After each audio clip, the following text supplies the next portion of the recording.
오늘 본문은 하나님의 율법에 대한 요시야 왕의 반응과 그리고 언약의 갱신에 대한 말씀입니다.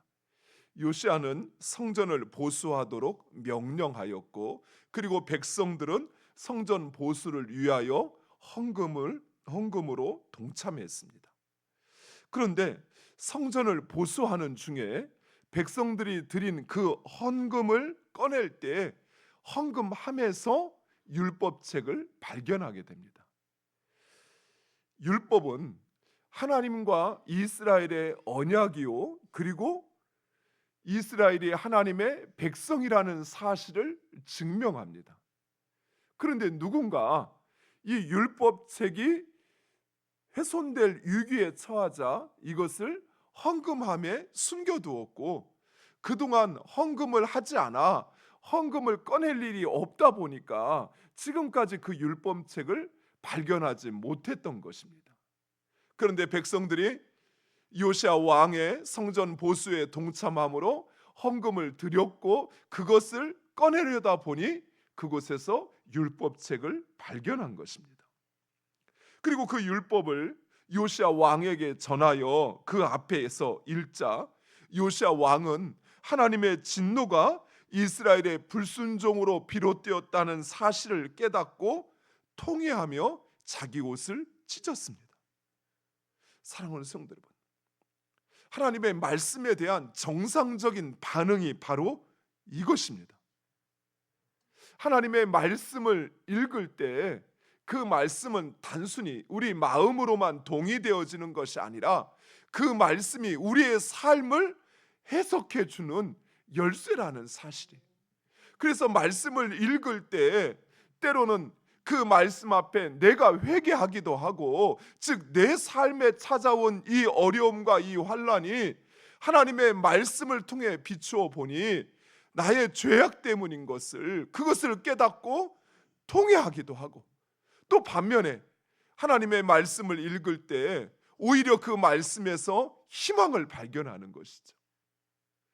나에게 찾아온 이 위기는 오히려 하나님으로부터 비롯되었다는 사실을 깨닫고, 그리고 내가 지금 해가고 있는 하나님의 뜻을 향한 그 순종이 옳다라고 하는 것, 그것이 소망인 것을 알고 오히려 말씀을 들을 때 위로를 받는 것입니다. 즉 말씀은, 하나님의 말씀은 살아 있습니다. 또 우리가 누구인지를 깨닫게 합니다. 내 삶에 찾아온 여러 가지의 그 상황을 온전히 해석해 주는 열쇠라는 사실이에요. 하나님의 말씀을 들을 때 구원받은 사람들의 정상적인 반응이 바로 이러한 것입니다. 사랑하는 성도 여러분, 하나님의 말씀은 우리의 양심과 우리의 삶을 비추는 거울과 같습니다. 그래서 우리는 하나님의 말씀을 통해서 내가 어떤 죄악 가운데 있는지, 무엇을 잘못했는지, 또 무엇이 불완전했는지, 또는 내가 가는 그 길이 옳은 것인지를 깨닫게 되는 것이에요. 실제로 베드로가 오순절 백성들 앞에서 하나님의 말씀을 전할 때 사람들은 그 마음의 찔림을 받고 우리가 어찌할꼬 하고 묻고 회개하여 죄사함을 받고 세례를 받았습니다. 그런데 말씀을 들어도 깨닫지 못하고 오히려 자신을 변명하고 그 말씀을 외면한다면 그것은 그만큼 우리의 마음이 완악하여졌다는 사실입니다. 사람들은 눈에 보이는 기적 또는 눈에 보이는 그 어떤 이적을 보면 다를 거라고 생각합니다. 말씀을 전하는 자의 무능이라든지 아니면 그 통로의 힘 없음을 마치 그 말씀의 능력과 동일하게 생각합니다. 그러나 예수님은 부자와 나사로의 비유에서 아브라함과 모세가 와서 이야기한다 할지라도 지금 깨닫지 못하면 그들은 결코 깨달을 수 없다고 이야기합니다. 문제는 말씀에 있는 것이 아니에요. 문제는 바로 나의 완악하고 교만한 마음에 있다는 사실이에요. 말씀을 들을 때 내 심령에서 아멘이 나오지가 않아요. 말씀을 들을 때 내 죄악이 나로 보여 그것 앞에 통회하지 않고는, 회개하지 않고는 견딜 수 없게 만들어야 되는데 그러질 않는 거예요. 또 말씀 앞에 내가 지금 힘겹게 가고 있는 이 길이 온전한 길이라는 사실을 깨닫고 오히려 그 길을 갈 수 있는 힘과 소망을 얻어야 되는데, 하나님의 말씀보다 사람의 말이 더 힘이 있어져 버렸어요. 우리의 마음이 완악하여졌기 때문에 그런 거예요. 요시아는 하나님의 뜻을 보다 더 분명하게 알기 위해서 선지자 훌다에게 하나님의 뜻을 묻습니다. 때로는 우리가 하나님의 뜻을 알기는 알 것 같은데 분명히 확신하지 못할 때가 있습니다. 왜냐하면 하나님의 말씀이 주어지지만 또한 내 안에 있는 내 육신의 정욕과 욕망이 그 말씀을 흐트러뜨리는 거예요.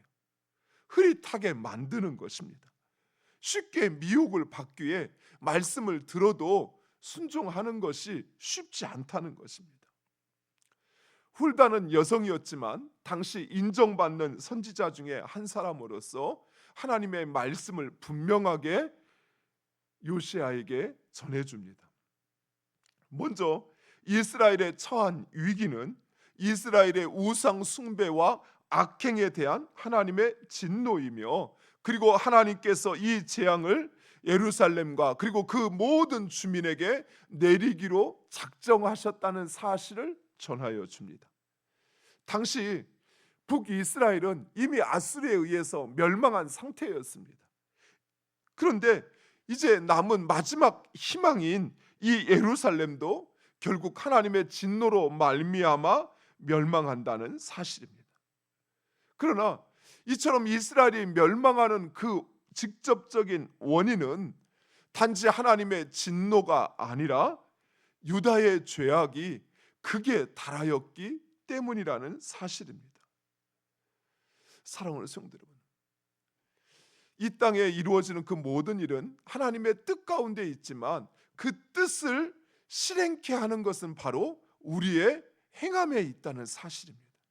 우리가 하나님의 말씀에 순종할 때 하나님은 우리에게 은혜를 베푸시고 복을 내려주시지만, 그러나 그 말씀에 순종하지 않으므로 우리는 그 모든 은혜를 잃어버리고 오히려 하나님의 진노 아래 놓이게 된다는 사실입니다. 이스라엘 백성들이 그 죄악이 극에 달했다라고 하는 것은 들어도 그들이 깨닫지 못하고 또 그들이 그 말씀에 순종하지 못했다는 것이. 하지만 하나님은 요시아의 그 겸비함과 통회함을 보시고 그의 생전에는 이 재앙을 유예하시겠다라고 약속하십니다.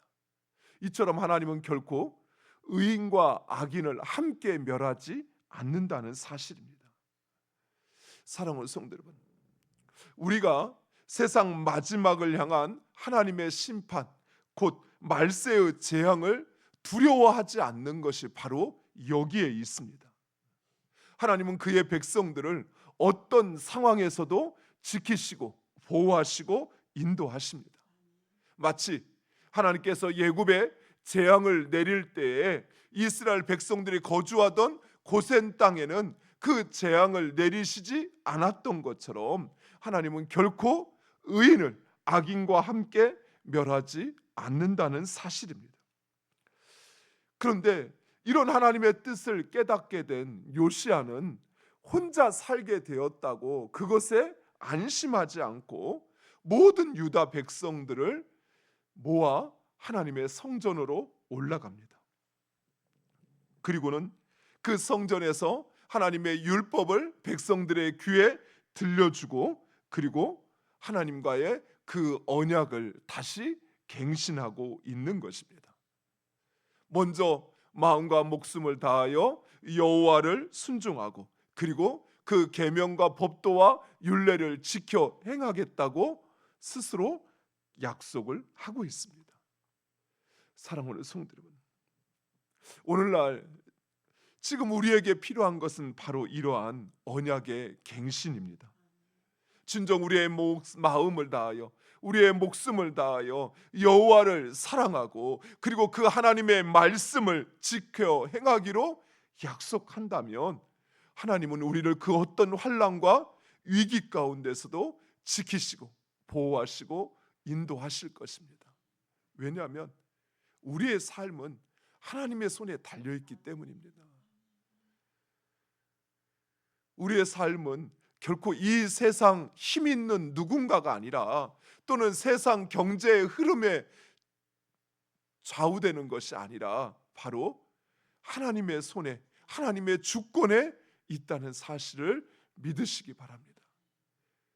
우리가 무엇보다도 확신해야 될 것은 바로 그것이 내가 바로 그 하나님의 백성이라는 사실, 그리고 하나님은 언약하신 말씀을 반드시 이루시는 신실하신 하나님이십니다. 그 하나님을 믿고 그 하나님의 약속의 말씀에 순종하는 우리 모두가 되기를 간절히 축원드립니다. 기도하겠습니다.